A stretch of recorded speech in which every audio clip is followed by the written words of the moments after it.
যে এই প্রতিষ্ঠান যেদিন আমাদেরকে মারপিট করে বিদায় করে সেদিন সর্বপ্রথম আমাকে আঘাত করে। আমি কিন্তু এই প্রতিষ্ঠানের সক্রিয়ভাবে একজন পরিচালনা পর্ষদের সদস্য ছিলাম। আমাকে মারপিট করে সেটা প্রথমেই হুকুম দেয় ফজলুর রহমান তালুকদার, দল বেটা সালাক মার সালাক, প্রথমেই সে হুকুম দেয়। হুকুম দিয়ে এখানে তার লোকজন, এখানে আছে আজিজ সরকার, এখানে আছে বাবুল ফকির, এখানে আছে আব্দুল্লাহ শেখ, এখানে আছে কাপুর মুসল্লি, এইরকম বিভিন্ন স্তরের লোকজন ফজল তালুকদারের হাতকে শক্তিশালী করে ফজল তালুকদারের মাধ্যম দিয়ে যেহেতু সেই গ্রামের প্রতিনিধিত্ব করছে, তার মাধ্যম দিয়ে সব প্রতিষ্ঠানই এককভাবে সে নিয়ন্ত্রণ করছে। সব প্রতিষ্ঠানে সে নিজেই সভাপতি, বিভিন্ন সংস্থার বিভিন্ন প্রতিষ্ঠানের সে সভাপতি, যুগ্ম মালিক সমিতির সভাপতি, তামাই হাই স্কুলের সভাপতি, তামাই অগ্রণী সংসদের সভাপতি, তামাই কওমি মাদ্রাসার সভাপতি, এককভাবে 17 বছর 18 বছর হইতেছে একজনই সভাপতি, বারবার একজনই সভাপতি। কি লাভ আছে এর ভিতরে? কি লাভ আছে এর ভিতরে যে তাকেই বারবার সভাপতি হতে হবে, তাকেই বারবার সেক্রেটারি হতে হবে? কি লাভ?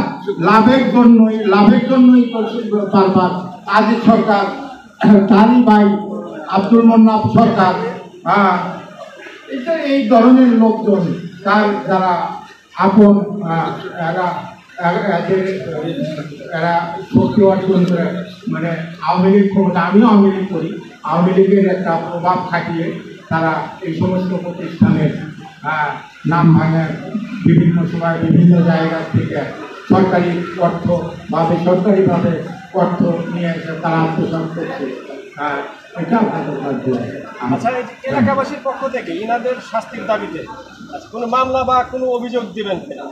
আইনে আশ্রয় প্রয়োজনে তো আইনের আশ্রয় দিতেই হবে।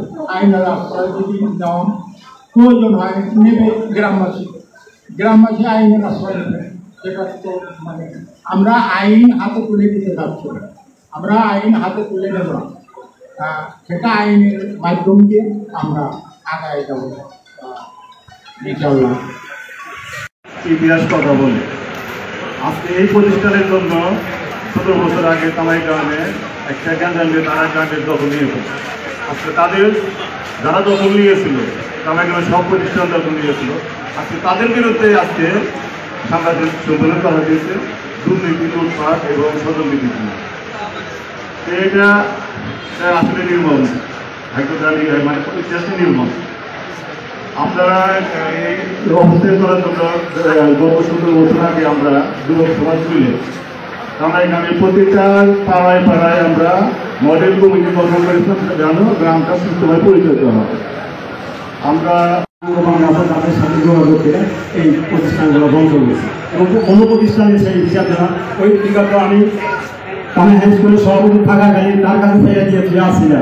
এই 16 বছরে সে তার কোনো হিসাবও নাই, কোনো কিছু নেই। এইরকম সে প্রত্যেকটা স্কুলের, প্রত্যেকটা ক্লাবে, প্রত্যেকটা প্রতিষ্ঠানে সে সভাপতি। কেন সভাপতি?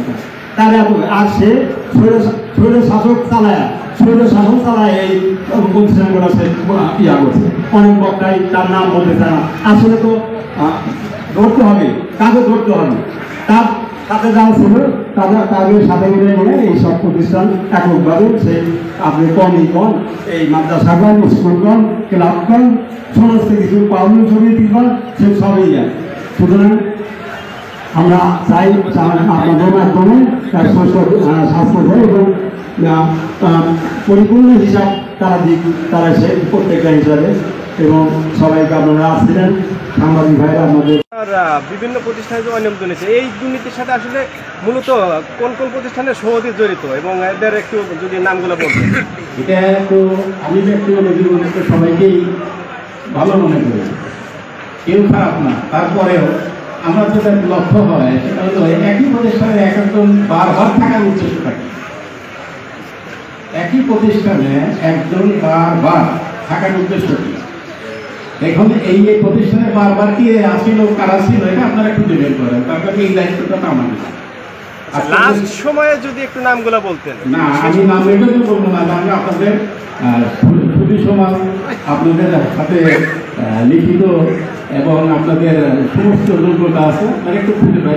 কারণ আমি একদিনের বিপক্ষে বা পক্ষে বললে কেন প্রিয় হবেন বা অপ্রিয় হব এটা আমি চাচ্ছি না আর কি। ঠিক আছে, থ্যাংক ইউ।